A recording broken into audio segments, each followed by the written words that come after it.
ಭಾರತ ಪಾಕಿಸ್ತಾನದ ನಡುವೆ ಯುದ್ಧದ ಕಾರ್ಮೋಡ ಜಾಸ್ತಿ ಆಗ್ತಾ ಇದೆ. ಭಾರತ ಕೂಡ ಈಗಾಗಲೇ ಕೇಂದ್ರ ಸರ್ಕಾರದ ವತಿಯಿಂದ ಹಲವಾರು ಸಭೆಗಳನ್ನು ಮಾಡಿದೆ. ಪಹಲ್ಗಾಮ್ನಲ್ಲಿ 26 ಪ್ರವಾಸಿಗರ ಮೇಲೆ ಉಗ್ರರ ದಾಳಿಯಾದಂತಹ ಪ್ರಕರಣ, ರಕ್ತ ಬಿಜಾಸುರರ ಕೃತ್ಯದ ಇನ್ನಷ್ಟು ಸ್ಫೋಟಕ ಮಾಹಿತಿ ಈಗ ಬಯಲಾಗ್ತಾ ಇದೆ. ಕಳ್ಳದಾರಿಯಲ್ಲಿ ಬೈಸರನ್ಗೆ ಉಗ್ರರು ಎಂಟ್ರಿ ಕೊಟ್ಟಿದ್ರು ಅಂತ ಗೊತ್ತಾಗ್ತಾ ಇದೆ. ಓಕೆ, ಮರಗಿಡಗಳ ಮಧ್ಯೆ ಅವಿತಿದ್ರು ಉಗ್ರರು, ಅಂದರೆ ಆ ಕಣಿವೆ ಕಡೆಯಿಂದ, ಆ ಕಾಡಿನ ಕಡೆಯಿಂದ ಬಂದಿರೋದವರು. ಮರದಿಂದ ಜಿಗಿದು ಪ್ರವಾಸಿಗರ ಮೇಲೆ ಗುಂಡಿನ ದಾಳಿಯನ್ನು ಮಾಡಿದ್ರಂತೆ. ನಿಮಗೆ ಬಯಲು ಪ್ರದೇಶ, ಅದು ಒಂದು 7-8 ಎಕರೆ ಇದೆ, ಅದರಿಂದ ಹಿಂದೆ ಎಲ್ಲ ಬರೀ ಕಾಡೆ. ಸೊ ಪಹಲ್ಗಾಮ್ನಲ್ಲಿ 26 ಜನರನ್ನ ಇವರು ಯಾವ ರೀತಿ ಅಟ್ಯಾಕ್ ಮಾಡಿದ್ರು, ಹೇಗೆ ಕೊಂದ್ರು ಅಂತಕ್ಕಂಥದ್ದು ಮಾಹಿತಿಗಳು ಬರ್ತಾ ಇದೆ. ಇವರು ಆ ಕಡೆಯಿಂದ ಬಂದಿದ್ದಾರೆ, ಗುಡ್ಡಗಾಡು ಪ್ರದೇಶದ ಕಡೆಯಿಂದ ಬಂದಿದ್ದಾರೆ ಬಯಲಿಗೆ. ಇವರೆಲ್ಲ ಗೇಟಿಂದ ಎಂಟ್ರಿ ಆಗಿರೋರು, ಕಳ್ಳದಾರಿ ಅವರು ಬಂದಿರತಕ್ಕಂಥದ್ದು. ಆ ಕಳ್ಳದಾರಿಯಲ್ಲಿ ಬೈಸರನ್ಗೆ ಉಗ್ರರು ಎಂಟ್ರಿ ಕೊಟ್ಟಿದ್ರು, ಮರಗಿಡಗಳ ಮಧ್ಯೆ ಅವುತ್ತಿದ್ರು. ಆಮೇಲೆ ಅಲ್ಲಿ ಏನು ನಿಮಗೇನು ಸೆಕ್ಯೂರಿಟಿನೇ ಇರಲಿಲ್ಲ, ಈಗಿದೆ ಅಷ್ಟೇ. ಆವಾಗ ಯಾವ ಸೆಕ್ಯೂರಿಟಿನೂ ಇರಲಿಲ್ಲ. ಜೊತೆಗೆ ಆ ಪಹಲ್ಗಾಮ್ನಲ್ಲಿ ಈ ಕಣಿವೆಗಳನ್ನು ಓಪನ್ ಮಾಡಿದ್ದು ಅರ್ಲಿಯರ್ ಆಗಿ ಮಾಡಿದರು, ಏಪ್ರಿಲ್ 20ಕ್ಕೆ ಮಾಡಿದರು.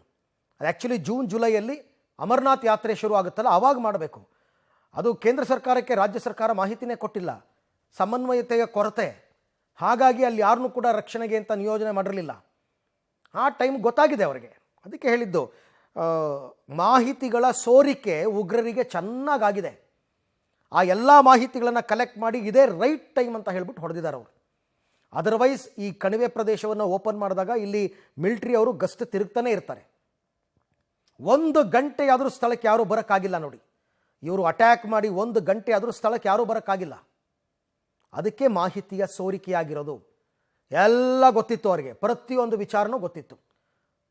ಗುಪ್ತಚರ ಇಲಾಖೆಯ ವೈಫಲ್ಯ ಒಂದು ಕಡೆ ಆದರೆ, ಮಾಹಿತಿ ಸೋರಿಕೆ, ಎಲ್ಲಿ ಜಾಸ್ತಿ ಜನ ಕಾನ್ಸಂಟ್ರೇಟ್ ಆಗ್ತಾರೆ, ಯಾವ ಭಾಗದಿಂದ ಜನ ಇಲ್ಲಿಗೆ ಬಂದಿದ್ದಾರೆ ನೋಡಿ. ಆ ಕುದುರೆ ಓಡಿಸ್ತಾ ಇದ್ದ ಒಬ್ಬ ವ್ಯಕ್ತಿ ಮುಸ್ಲಿಂ ಅನ್ನೋದನ್ನು ಬಿಟ್ಟರೆ ಉಳಿದದ್ದು ಎಲ್ಲರನ್ನೂ ಕೇಳಿ ಹಿಂದೂಗಳನ್ನ ಹೊಡೆದಿದ್ದಾರೆ. ಎಲ್ಲ ಪ್ರೀ ಪ್ಲ್ಯಾಂಡ್, ಪ್ರತಿಯೊಂದು ಕೂಡ. ಇನ್ನಷ್ಟು ಸ್ಫೋಟಕ ಮಾಹಿತಿ ಈ ವಿಚಾರದಲ್ಲಿ ಬಯಲಾಗಿರ್ತಕ್ಕಂಥದ್ದು. ಯಾವ ಕಡೆಯಿಂದ ಎಂಟ್ರಿ ಆದರು, ಎಲ್ಲಿಂದ ಬಂದರು, ಎಲ್ಲಿ ಅವರೆಲ್ಲ ಸೇರಿದ್ರು. ಯಾಕೆಂದರೆ ಕೈಯಲ್ಲಿ AK-47 ಹಿಡ್ಕೊಂಡು ರಾಜಾರೋಷ ಓಡಾಡ್ತಾರೆ. ಯಾರು ಇದನ್ನು ಅಲ್ಲಿ ಶೂಟ್ ಮಾಡಿಲ್ಲ, ಅವ್ರ ಮುಖದಲ್ಲಿ ಇರ್ತಕ್ಕಂಥದ್ದನ್ನು, ಅವ್ರ ಮುಖಗಳು ಗೊತ್ತಾಗಿಲ್ಲ. ಎಲ್ಲವನ್ನ ಶೂಟ್ ಮಾಡ್ತಕ್ಕಂಥವ್ರು ಮೊಬೈಲ್ನಲ್ಲಿ ಇದನ್ನು ಮಾಡಿಲ್ಲ ಯಾರೂ. ಆದರೆ ಅವರು ಉಗ್ರರು ಮಾಡಿಕೊಂಡಿದ್ದಾರೆ. ಹೆಲ್ಮೆಟ್ ಮೌಂಟೆಡ್ ಕ್ಯಾಮ್ರಾಸ್ಗಳಲ್ಲಿ ಅವರು ಶೂಟ್ ಮಾಡಿದ್ದನ್ನೆಲ್ಲ ರೆಕಾರ್ಡ್ ಮಾಡ್ಕೊಂಡಿದ್ದಾರೆ. ಹಾಗಾಗಿ ಇದು ಪ್ರೀ ಪ್ಲ್ಯಾಂಡ್.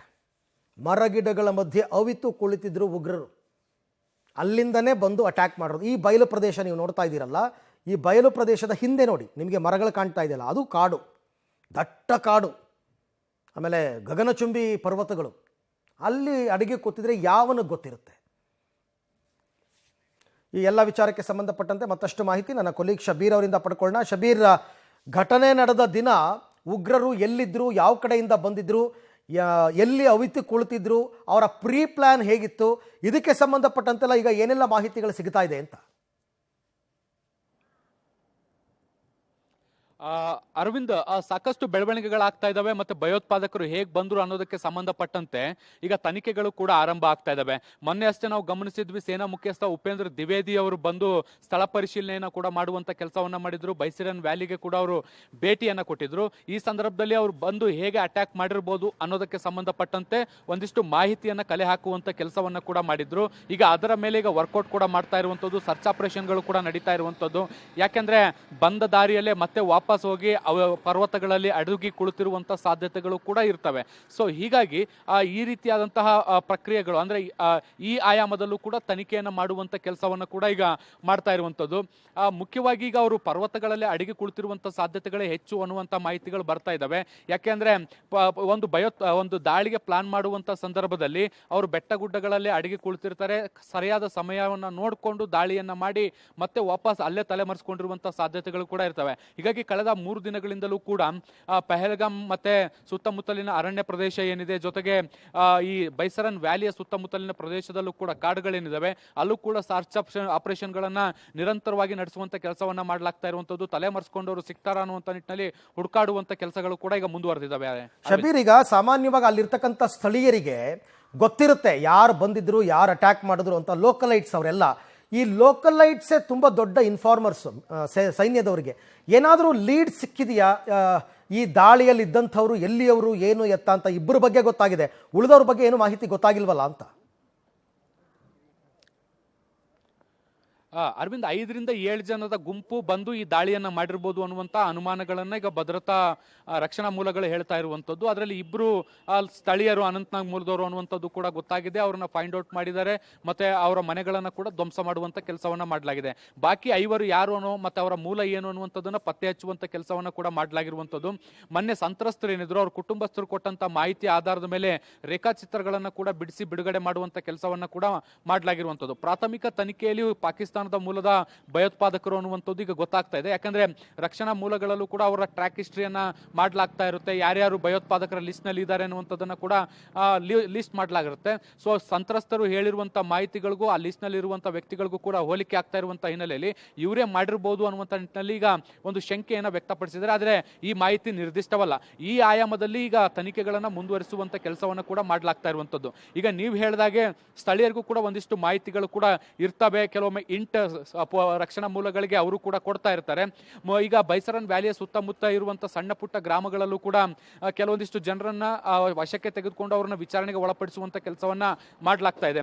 ಈಗಷ್ಟೇ ನಾನು ಬೈಸರನ್ ವ್ಯಾಲಿಯಲ್ಲಿರುವಂತಹ ಗೋಂಡ್ಸನ್ ವಿಲೇಜ್ಗೆ ಹೋಗಿದ್ದೆ. ಅಲ್ಲಿ ಕೆಲವೊಂದಿಷ್ಟು ಗ್ರಾಮಸ್ಥರು ಈ ಒಂದು ಘಟನೆ ಆದಂತ ಸಂದರ್ಭದಲ್ಲಿ ಪ್ರವಾಸಿಗರನ್ನ ರಕ್ಷಣೆ ಮಾಡುವಂತ ಕೆಲಸವನ್ನ ಮಾಡಿದ್ರು. ಈ ರಕ್ಷಣಾ ಕಾರ್ಯಾಚರಣೆಯಲ್ಲಿ ಯಾರೆಲ್ಲ ಯುವಕರಿದ್ರು ಅವರನ್ನ ಕೂಡ ಪೊಲೀಸರು ಈಗ ಜೊತೆಗೆ ಕರ್ಕೊಂಡೋಗಿ ವಿಚಾರಣೆಗೆ ಒಳಪಡಿಸುವಂತ ಕೆಲಸವನ್ನ ಮಾಡ್ತಿದ್ದಾರೆ.